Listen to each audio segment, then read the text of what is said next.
Welcome back to The Wandering Screen, everyone. I'm Matt Koss, and the Oscar nominations just came out this morning. There is so much to discuss. Let's get into it.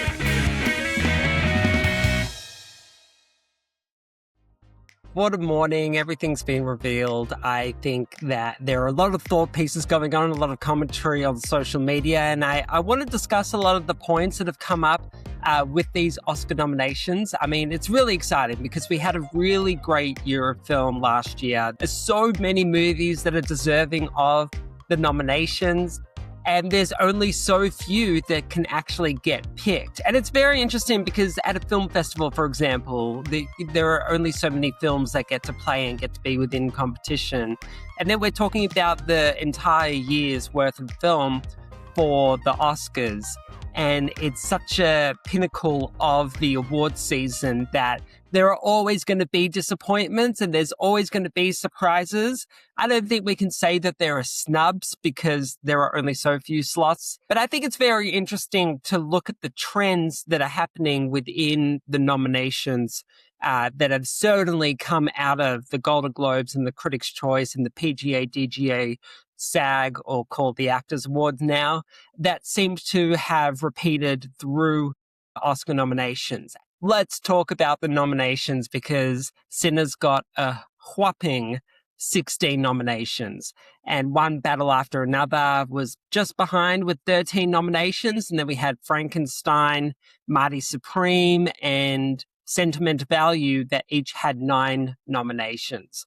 And it says a lot about the top films of the year, the ones that have been most in the conversation. I think it's really interesting that it's these particular films when there's a lot that really came out towards the end of the year.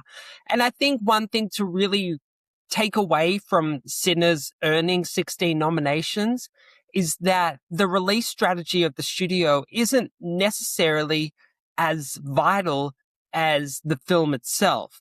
Because if we're thinking about a lot of these films that came out late in the year, I mean, look at Marty Supreme, that came out in like late December. Testament to Van Lee didn't really even come out nationwide until this month. And Sentimental Value was coming out at the end of last year at some of the film festivals, and you can kind of see that there are a little bit of trends that coming out later in the year is kind of helpful. But it's also the fact that Sinners got nominated for the most amount of nominations at the Oscars and came out in April. And it says a lot about a movie's staying power, that it can really stay in people's minds for that long. And it kind of emphasizes a little bit of an urgency to kind of have a mid-year roundup and, you know, talk about a few more films that might have come out. I mean, Sundance happens in January, and a lot of the premieres for films that will come out that year premiered there, like Train Dreams was at Sundance, and also Twinless, which really didn't get a lot of conversation.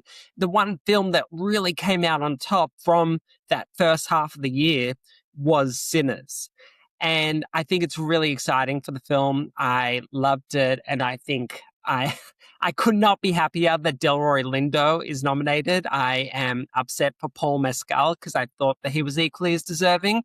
But I am so surprised and so happy that Delroy got in there that I even think that he could take the win. But let me come back a little bit first to Best Picture nominees, because there were couple, well, maybe there was one really big surprise here. One that I think is going to cause a lot of debate because of all the big budget films that came out last year, I actually think it was the weaker one.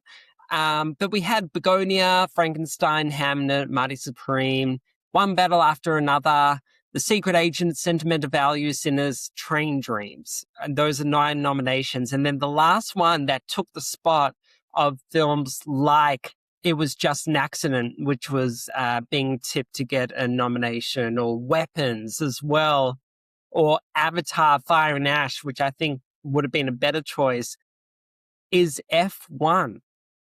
F1. I mean, I came out of that movie thinking, what? That was a waste. I mean, it wasn't the filmmaking itself. The craft of the movie is essential to the impact of the movie, but it's the story the story of the old guy teaching the young gun how to actually drive a car, like he wouldn't have known by watching any YouTube tutorial or, from his years of experience anyway. And Brad Pitt was just like phoning in his performance. It was like, it was one of the worst Brad Pitt performances that I can remember. I mean, you have him in Assassination of Jesse James or even Burn After Reading, and then you have him in this, in F1. He may as well have been asleep in the movie. I had a lot of people I discussed this movie with, and the common theme that came out of it was that F1 felt the most like an actual car race, and you didn't know what was going to happen, and it was cinematic, but also very accurate to the experience. And I can't say that, I know that. My sister's been to the Grand Prix. I haven't. But, I think that's a good takeaway from the film, that it is very effective in what it does. But I think in terms of Best Picture, it is by nowhere near the Best Picture with the story that it was telling, because it was just not a good script. But I am glad that, this is what came out at the top of the list, especially Train Dreams being in there is really wonderful.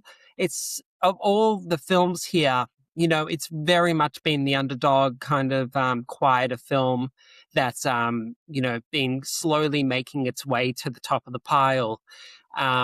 And, there's a lot of loud movies like Marty Supreme and One Battle After Another and Sinners and Frankenstein. They're much louder films. But, seeing Train Dreams getting there, I really think that Clint Bentley also deserved a directing nomination. And I think it might be time that the directing category is expanded a bit. I mean, if you've got 10 Best Picture nominees and you got 5 Best Directors, but also not just 10 Best Picture nominees, but also 5 additional Best International Feature, which feature, picture, synonymous with each other. You're just, there's 15 of them and there's only 5 directors. I think it could be expanded.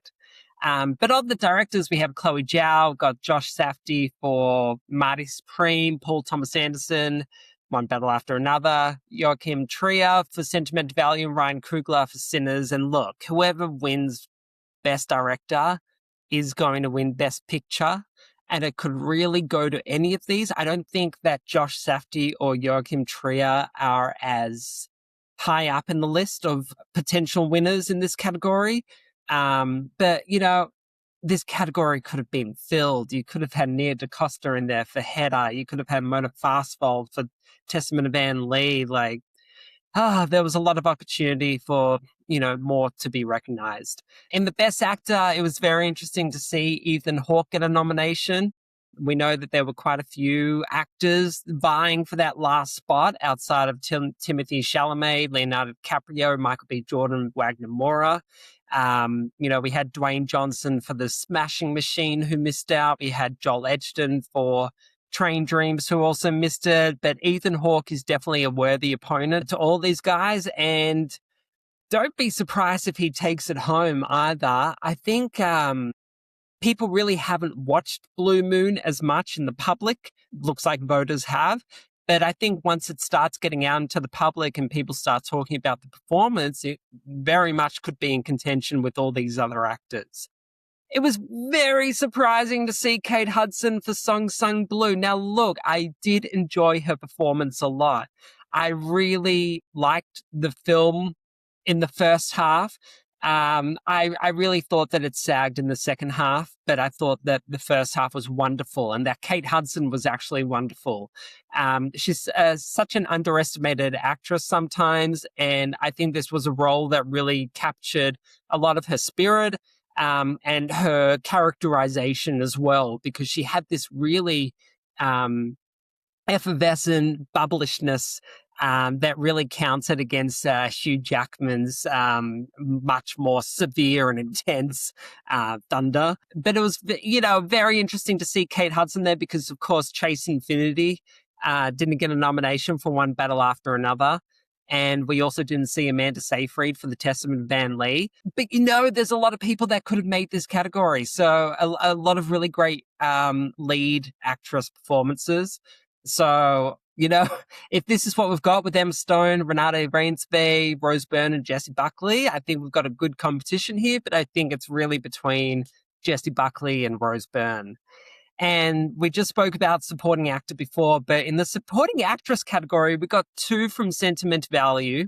We got Elle Fanning and Ingabsdotter Lilias, which, look, this comes back to the discussion of how many movies are actually released in a year, and we're still nominating two people in the category. Same with One Battle After Another with Benicio del Toro and Sean Penn in the same category. Like, there's a lot of other films. Like, I don't know if we need to maybe suggest one person from a film could be submitted for that, category. And that's not fair. I get that.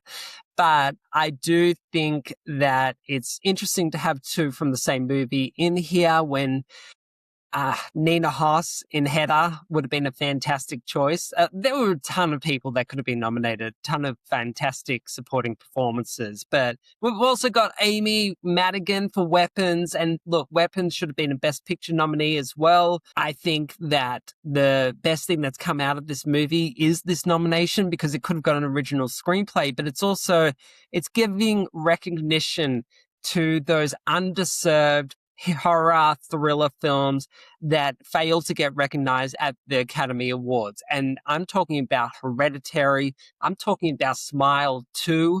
Like, there are great horror films and performances in those films and craft that deserve to be nominated. And I hope that Weapons inclusion, at least in, the supporting actress category, really helps people understand there's a lot of different types of genres. Let's go for horror and thriller as well. Then we've also got Wunmi Mosaku for Sinners, and we've got Tiana Taylor in One Battle After Another. And look, I think it's Tiana Taylor's to lose. I think this is another tough category. But I think that her Golden Globe win is probably going to push her over the edge here. And the best adapted screenplays weren't exactly a surprise. It was just an accident, got into the best original screenplay, which was great to see for Jafar Panahi, who has really, his film, I don't know, at the end of last year was really going well. People were talking about his best picture, and then it kind of, I don't know, the momentum slowed down, and whether that's what's going on, in the world and in Iran at the moment, and whether people aren't thinking about it in the same way that they did. It's just very interesting that it had kind of the drop that it did, but it's gotten a number of nominations, and that's really great all the same. Within the Best International Feature, it is alongside The Secret Agent, Sentimental Value for Norway, Surat for Spain, and The Voice of Hein Rajab for Tunisia. And I'm so fascinated by Surat being here and also being in the sound category. It is a tough film. If you have not seen Surat, it is a walk, don't run film. But do see it if you're game. Just know that there's a lot of surprises than what you think it's going to be within the first 5 minutes. And let it just kind of overtake you and take you on the journey through the desert, because it's a very interesting film experience. I think it might be the most unique film watching experience I've had this year. So go see Surat. Really great that it got in there. I think the best casting nominees are interesting when you have so many actors. I think there's 4 actors from Sentiment Value nominated and not the casting director. Probably would have taken out Gabrielle Dominguez for The Secret Agent and put Sentimental Value in there. But then again, like I said before, the same films get featured in all the categories. We've got Hamnet, Mighty Supreme, One Battle After Another, The Secret Agent, and Sinners, all in Best Casting, and they're also nominated for Best Picture. For costume, I thought it was very interesting that, a Mighty Supreme could get nominated, or Avatar, Fire and Ash, which I don't know. There were a few different costumes there than we'd already seen, but I guess we've already seen most of them. But, a movie like Kiss of the Spider Woman might have been one to include here, which were really fascinating costumes by Colleen Atwood.